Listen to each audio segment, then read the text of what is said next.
This is a good one, and it's one that we've been looking at specifically as we're looking at like our 6 month plan, our 1 month plan, our next year's plan. But one of the things I'm going to start with is general stuff that I think other people in other spaces beyond our organization should do or should support is having public forums be moderated and having a culture of moderating each other. Politics is notorious for being like adversarial and us against them, and you disagree with me, and so you're an idiot or whatever.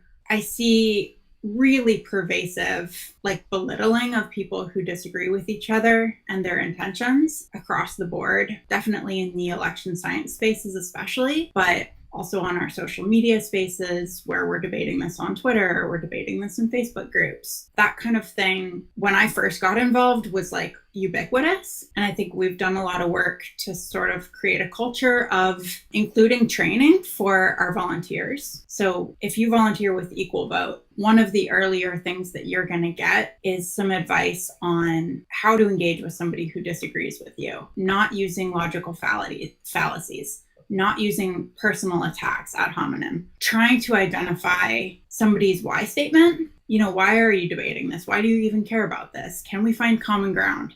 Can we start with that? Can we identify common goals even? I think all of that is something cultural that we need to do and that we need to train other people to do. And I don't mean just like censorship or banning people who aren't good at it. I mean actually creating a supportive culture that trains each other that this is an expectation. Anytime I should say, are discussing a complex topic, assume that you're explaining it to somebody who hasn't heard of the terms. So each time you explain a new concept, just summarize it real quick and then go on.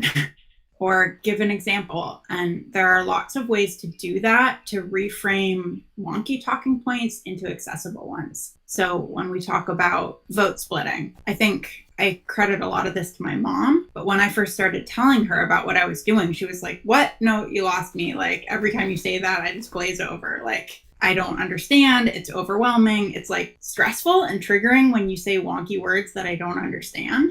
And so I just tune out. And I really fought back against that, but she was right, obviously. So like divided and conquered is really the same thing as vote splitting, but everyone's going to know what that means. And there are ways to simplify our talking points and put them in the framings that people already use. So I think there are times and places for framing a conversation your way to make a point, or reframing a conversation that maybe framed wrong in the first place, framed inaccessibly. But there's a lot of power in actually framing this conversation from the point of view of your average voter, from your average disenfranchised voter.